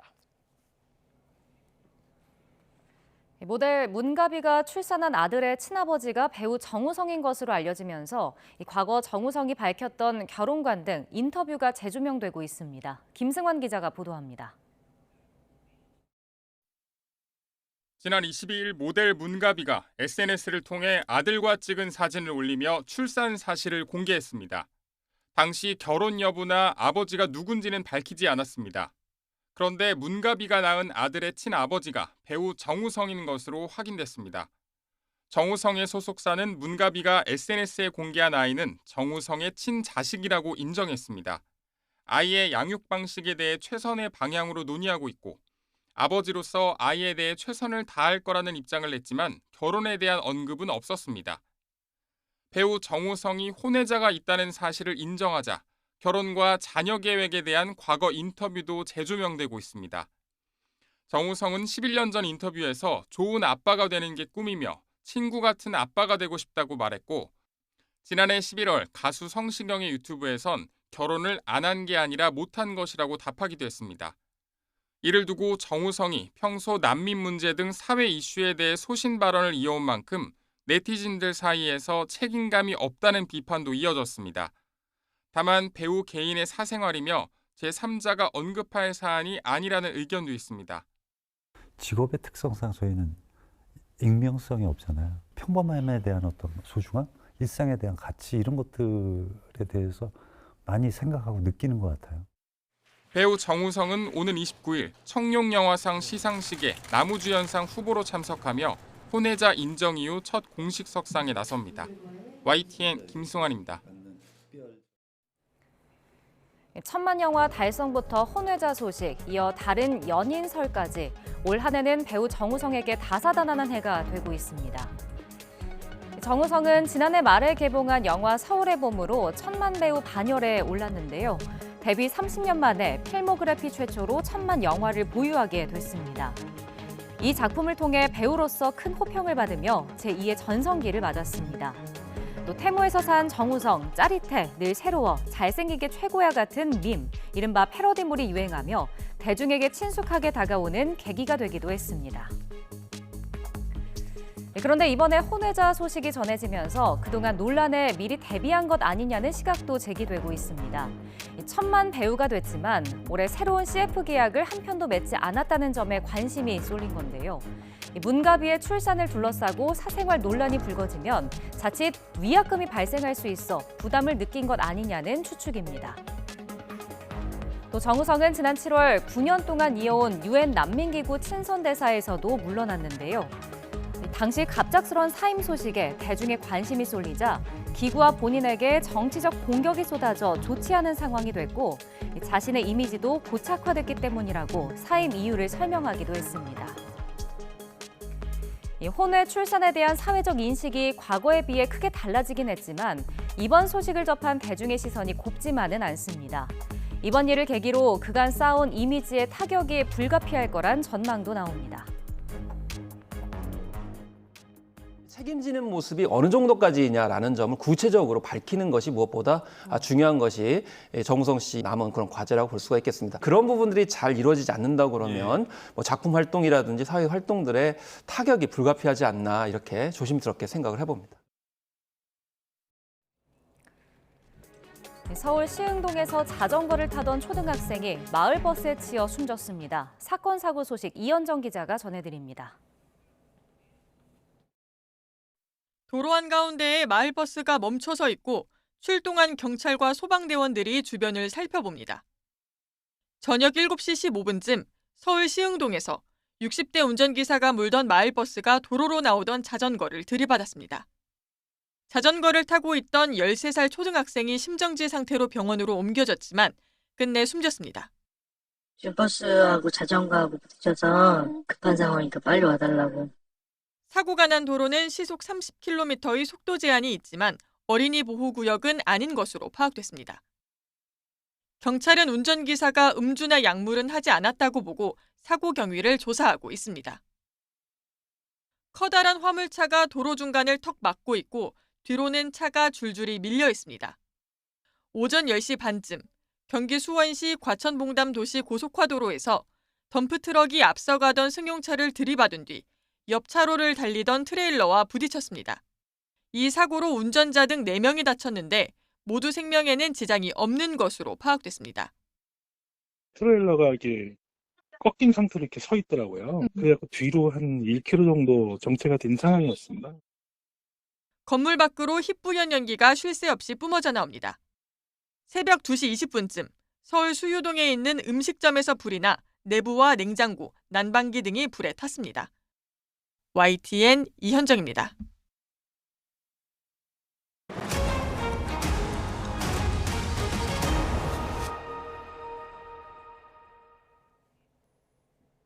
유리한 증언을 교사한 혐의로 재판에 넘겨진 이재명 더불어민주당 대표가 1심에서 무죄를 선고받았습니다. 서울중앙지방법원은 오늘 위증교사 혐의로 기소된 이 대표에게 무죄를 선고했습니다. 다만 위증 혐의로 기소된 김진성 씨는 일부 증언이 위증으로 인정돼 벌금 500만 원이 선고됐습니다. 이 대표가 미리 김진성 씨가 위증할 것임을 알았거나 예견할 수 있었다고 보기는 어렵고 통화 내용만 가지고는 허위 증언을 요청했다고 보기 부족하다는 게 재판부 판단입니다.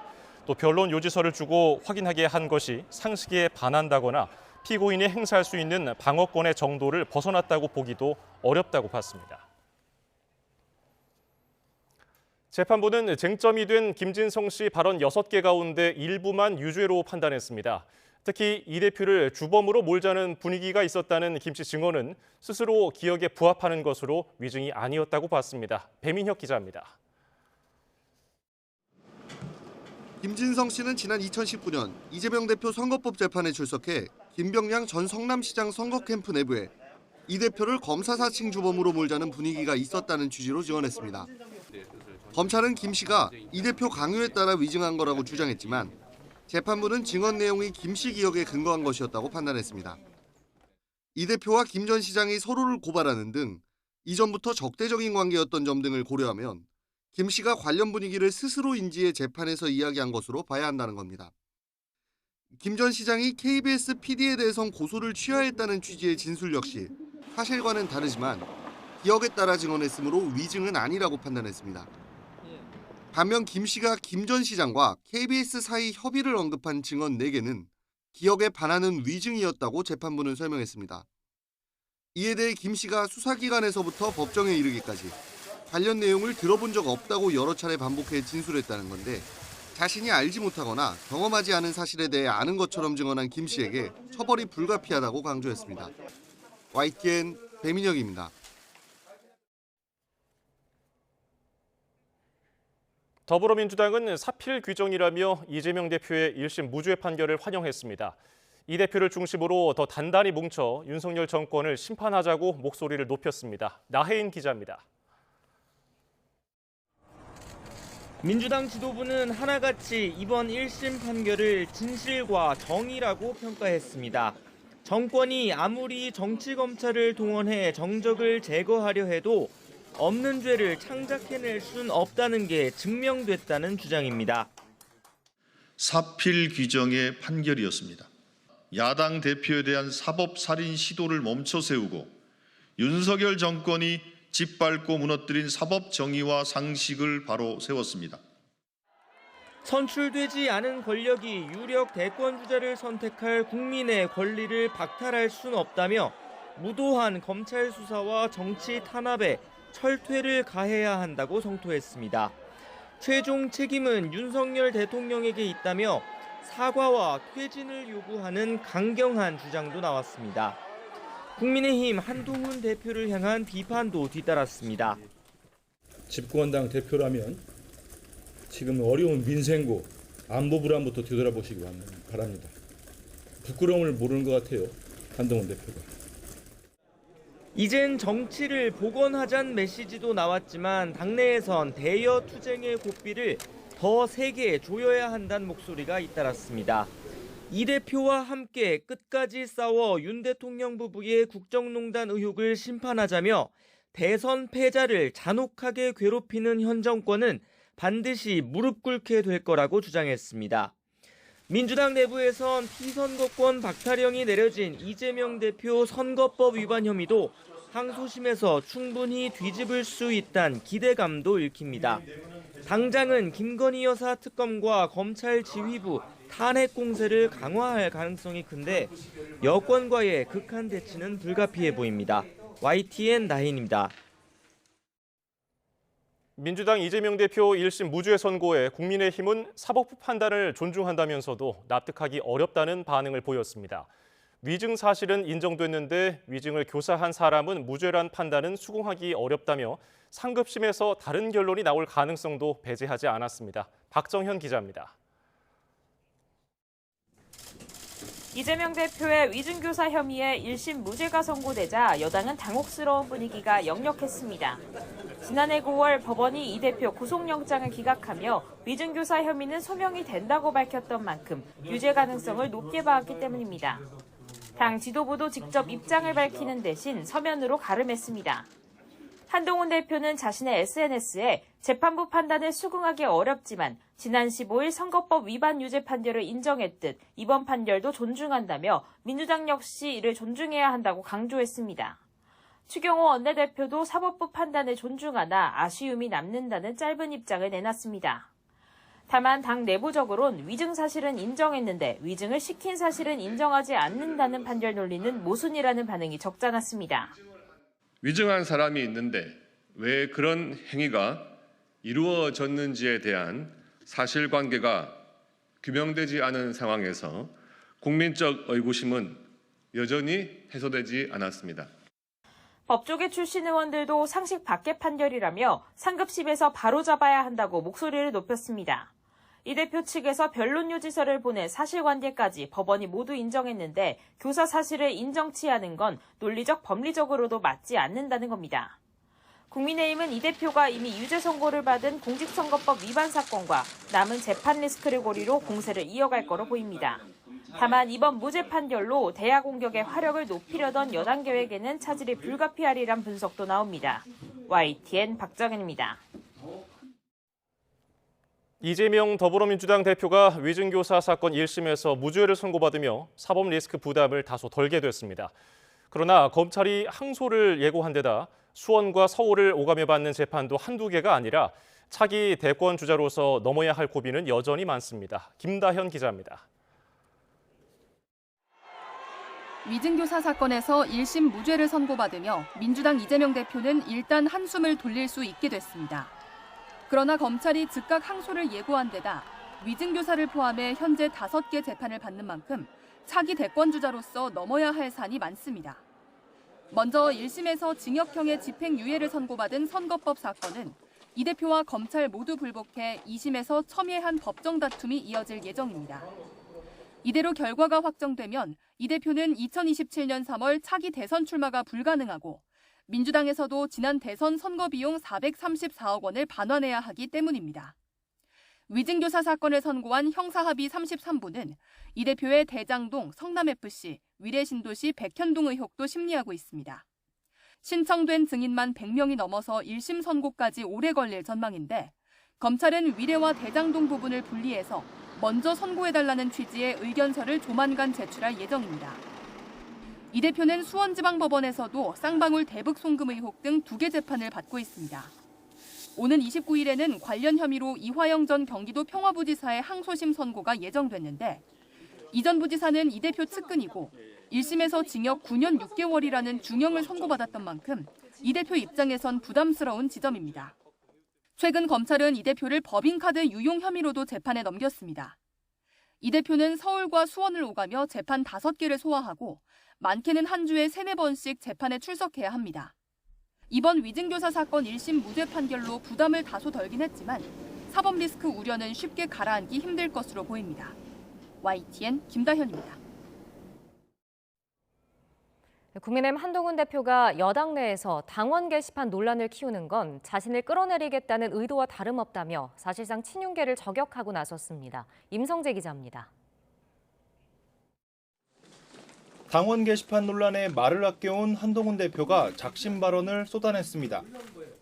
당에 도움이 안 된다는 생각에 언급을 자제했지만 일부러 이슈를 키워 당대표를 공격하려는 의도가 분명해진 만큼 더는 참고 있을 수 없다는 겁니다. 이제 당대표 흔들고 끌어내려 보겠다는 얘기 아닌가요? 비슷한 사람들이 비슷한 방식으로 계속 무리한 공격과 협잡을 계속하고 있는 것 아닌가요? 특히 명태균 리스트 등 관련자들이 자신들 이슈를 덮으려는 것 아니냐고도 의심했는데 사실상 친윤계를 직격한 거란 해석이 지배적입니다. 익명 게시판에 올라온 대통령 비판 글에 작성자를 색출하라는 주장 자체가 황당하다는 비판도 같은 취지로 읽힙니다. 이 같은 한 대표 발언은 지도부 회의에서 친윤계가 자신을 공개 저격하고 나선 게 도화선이 됐습니다. 김민전 최고위원이 한동훈이란 이름으로 글을 올린 동명이인이 8명이란 친한계 해명에 의구심을 표하며 한동훈 사퇴 같은 글을 쓰면 고발한다는 말이 있는데 사실이 맞느냐고 캐물은 겁니다. 당에서 한동훈 대표 사퇴와 같은 글을 쓰는 사람들은 고발한다. 이런 기사가 나왔습니다. 그것이 사실인지 아닌지 모르겠습니다. 이에 한 대표는 사실관계부터 파악하라고 쏘아붙였고 설전은 감정 싸움 양상으로 흘렀습니다. 제가 한 말씀 드리죠. 발언하실 때 사실관계 좀 확인하고 말씀하시면 좋겠는 게요. 그런 고발을 준비하고 있는 사람이 없습니다. 이어진 비공개 회의에서도 팩트체크도 안 하고 이야기하느냐는 비판과 최고위원이 말하는데 왜 끼어드느냐는 발언 등 친한 친윤계 간 고성이 오간 거로 알려졌습니다. 이재명 대표 위증교사 1심 무죄 선고 날 여당은 분열상을 여과 없이 드러낸 셈인데 자칫 야당의 특검 공세에 이탈 흐름으로 이어질까 우려하는 목소리도 나옵니다. YTN 임성재입니다. 정진석 대통령실 비서실장이 서울 여의도에서 국민의힘 소속 의원들과 오찬 회동을 하고 당정 화합을 강조했습니다.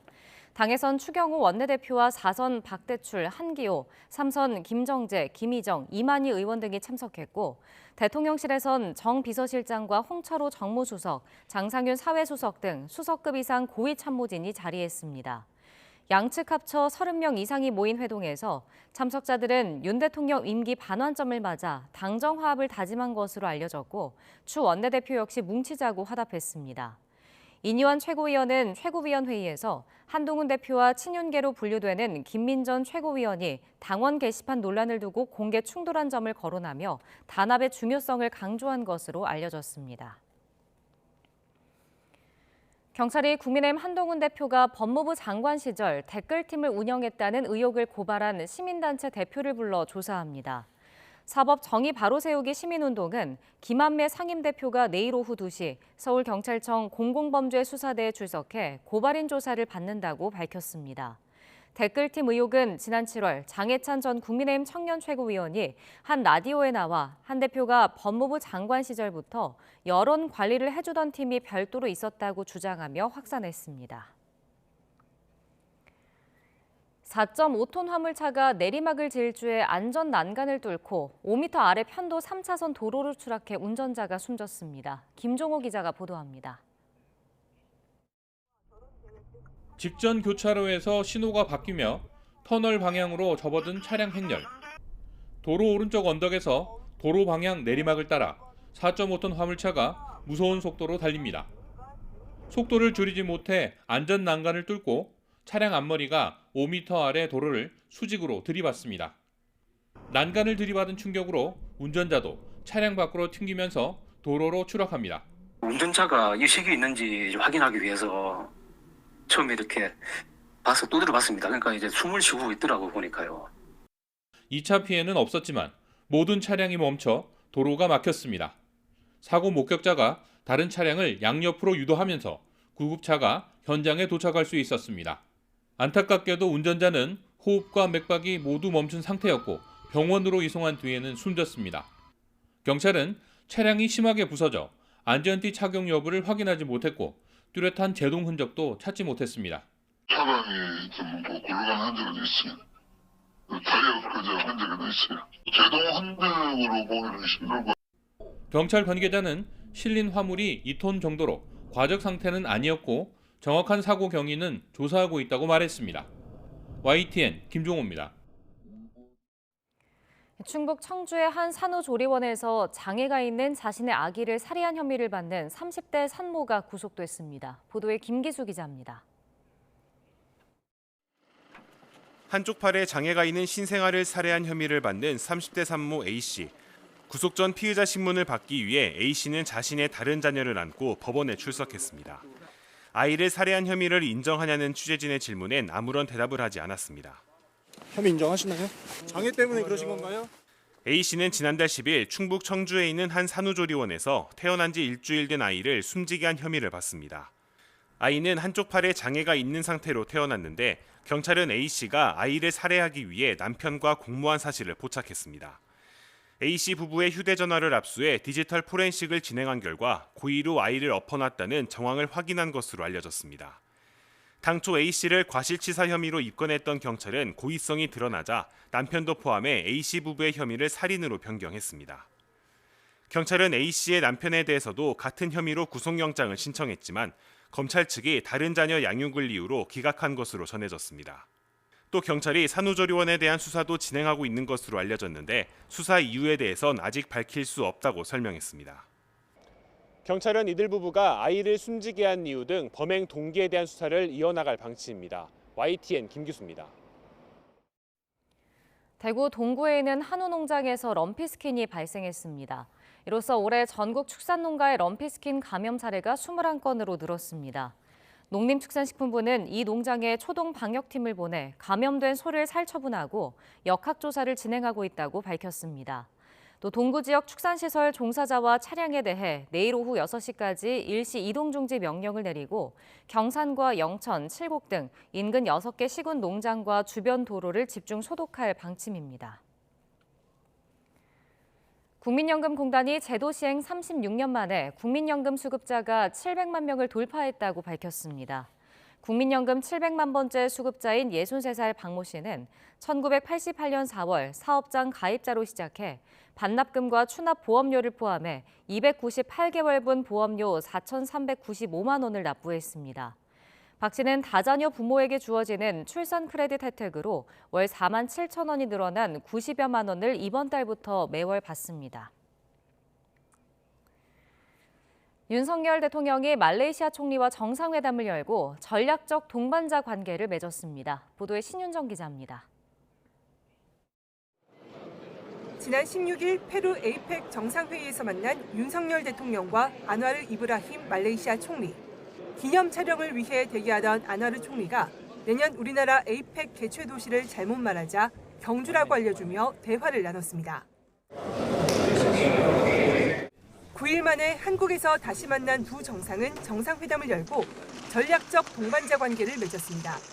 내년 수교 65주년을 앞두고 양국 관계 도약과 협력 확대를 위한 제도적 기반을 구축한 겁니다. 양국 간 협력이 교역, 투자, 인적 교류를 넘어 국방, 방산, 그리고 그린 수소, 핵심 광물을 비롯한 미래 산업 분야로 확대되어 나아가기를 기대합니다. 말레이시아 경공격기 교체 사업 등에서 방산 협력을 강화하고 2025년 타결을 목표로 한 말레이 FTA 협상의 속도를 내기로 하는 공동 성명도 채택했습니다. 북한의 대륙간 탄도미사일 시험 발사를 규탄하고 러북의 군사협력 심화에는 함께 우려를 표명하는 내용도 담겼습니다. 이 밖에도 히토류 매장량 세계 9위로 핵심 광물 보유국인 말레이시아와 안정적인 공급망도 구축해 나가기로 했습니다.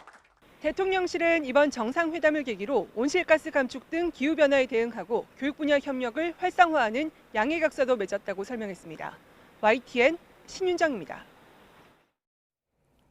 서울 북부지방법원이 제22대 총선 당시 선거운동 기간이 아닌데도 확성기를 이용해 유세한 혐의로 안규령 더불어민주당 대변인에게 벌금 70만 원을 선고했습니다.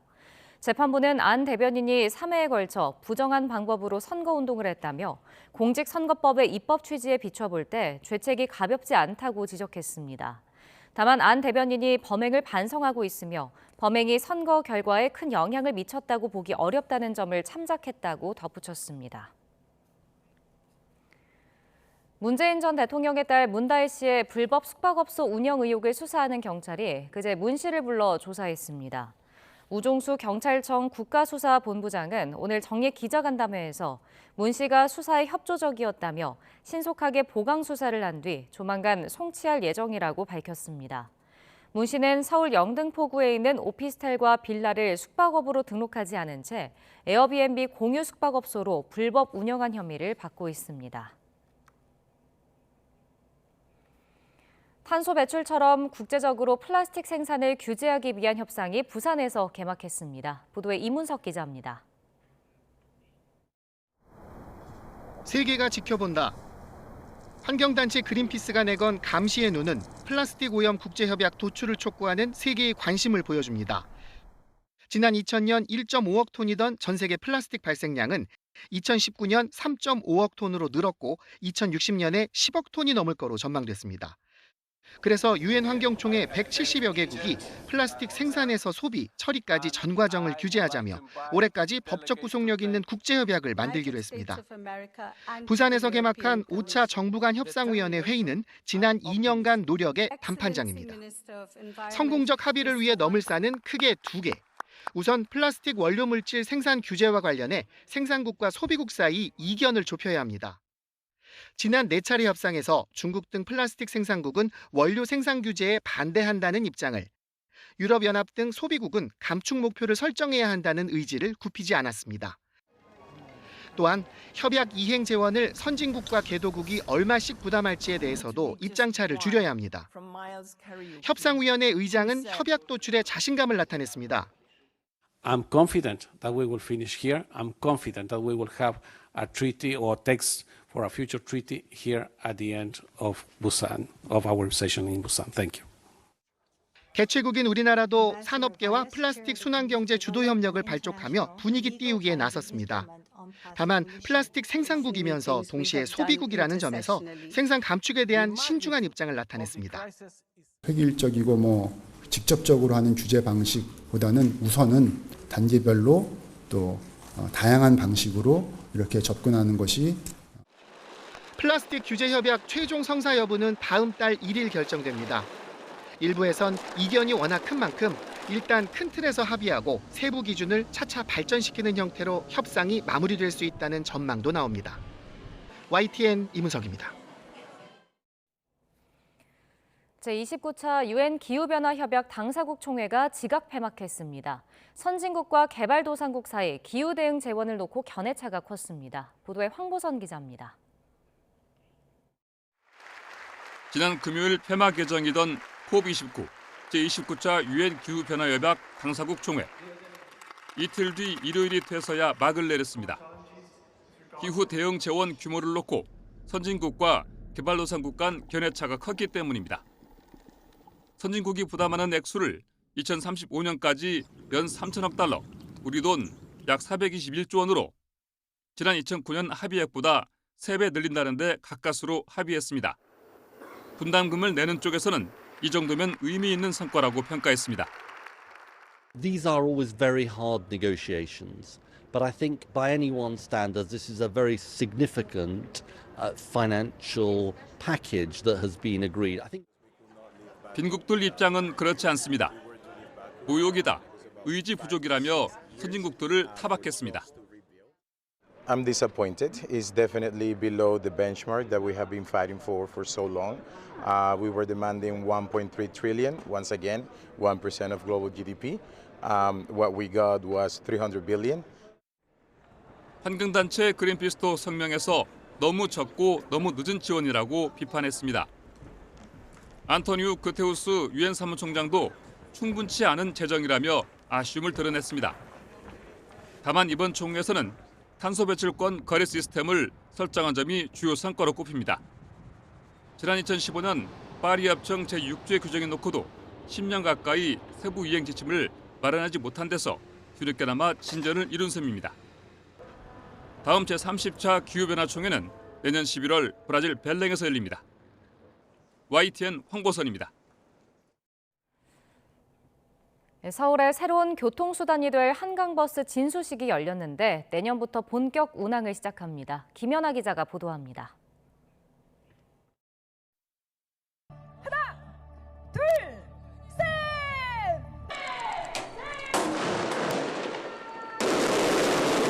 한강 수상교통 시대를 열 한강버스가 마침내 모습을 드러냈습니다.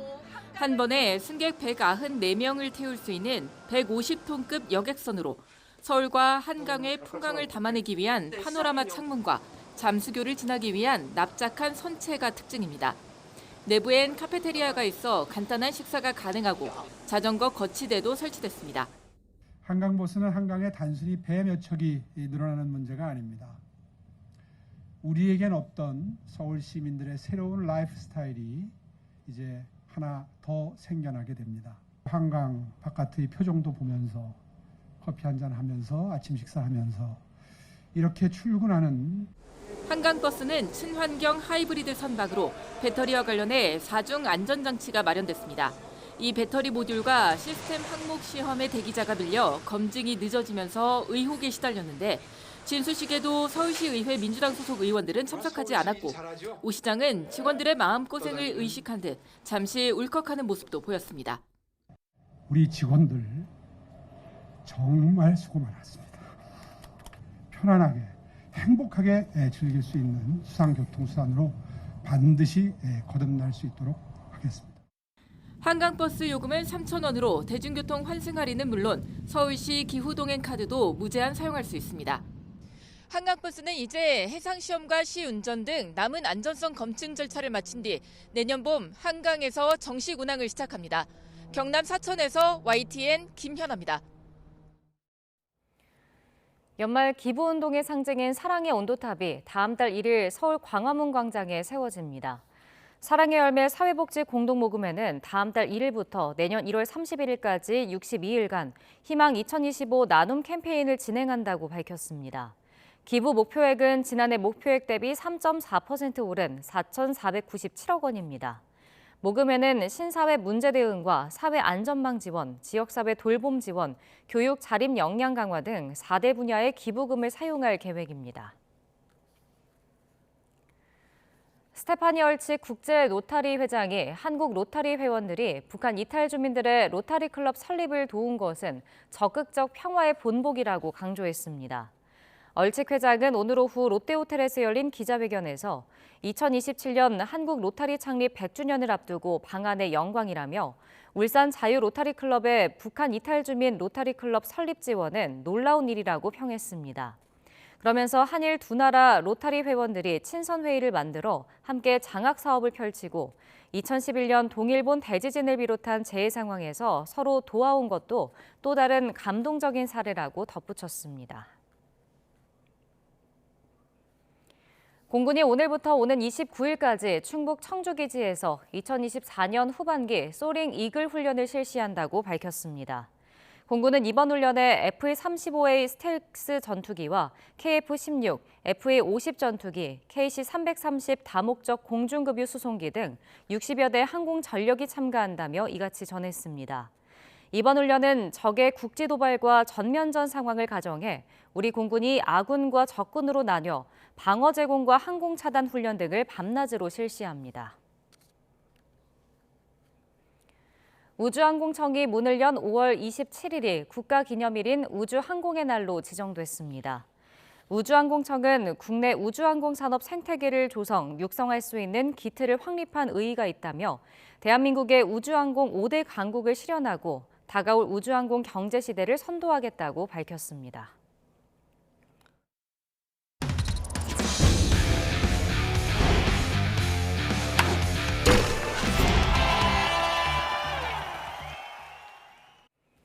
프로야구 2024 시즌 타율 1위에 오른 타격왕 외국인 선수 에레디아가 다음 시즌에도 SSG와 함께하기로 했습니다. SSG는 에레디아와 연봉 160만 달러와 옵션 20만 달러까지 더해 최대 180만 달러, 우리 돈 25억여 원에 재계약했다고 밝혔습니다. 에레디아는 이번 시즌 타율 0.360으로 1위를 기록했고 안타도 195개를 때리며 2위에 올랐습니다. 삼성도 외국인 선수 레이스 디아즈와 재계약했습니다. 플레이오프 MVP에 오른 레이스는 최대 120만 달러, 약 16억 원에 받기로 했고 디아즈는 90만 달러, 12억 원에 합의했습니다. 2010년 남아공 월드컵에서 사상 첫 원정 16강을 이끈 허정무 전 축구대표팀 감독이 대한축구협회장에 출사표를 던졌습니다. 허 전 감독은 서울 올림픽파크텔에서 기자회견을 열고 모두가 축구협회 환골 탈퇴를 바라지만 거대한 장벽 앞에 선뜻 나서지 못했다며 방관자로 남지 않겠다고 말했습니다. 허정무 전 감독의 말 직접 들어보겠습니다. 저는 이제 더 이상 방관자로 남아있지 않고 누군가는 이 추락을 멈추어야 한다는 의무감에서 우리 축구를 다시 살려내는데 작은 미랄이지만 되기로 결심했습니다. 징검다리 역할이라고 생각을 합니다. 제 후진들, 정말 똑똑하고 해외 경험도 있고 유능한 저희 후배 축구인들, 이런 분들이 앞으로 마음 놓고 해나갈 수 있는 기초를 다지고자 합니다. 여자 프로농구 삼성생명이 디펜딩 챔피언 우리은행을 잡고 5연승을 달렸습니다. 삼성생명은 용인체육관에서 열린 홈경기에서 15득점 5리바운드를 기록한 포워드 이해란의 활약을 앞세워 우리은행을 55대 48로 꺾었습니다. 삼성생명은 5승 4패로 5할 승률을 기록하며 2위 우리은행과 승차를 한 경기로 좁혔습니다. 우리나라 탁구 주니어 대표팀이 세계선수권 단체전에서 사상 처음으로 정상에 올랐습니다. 여자 19세 이하 탁구 대표팀은 스웨덴 헬싱보리에서 열린 월드 유스 챔피언십 여자 단체 결승전에서 대만을 3대1로 꺾고 금메달을 목에 걸었습니다. 박가연이 1단식과 4단식에서 승리했고 최나연은 2단식을 이겨 팀을 우승으로 이끌었습니다.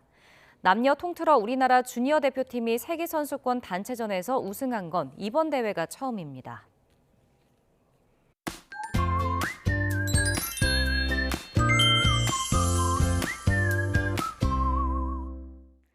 내일은 전국에 가을비가 내리겠습니다. 이 비가 추위를 몰고 오겠는데요. 내일 서울 낮 기온은 9도로 아침과도 큰 차이 없겠고요. 모레 아침에는 영하권 추위가 찾아오겠습니다.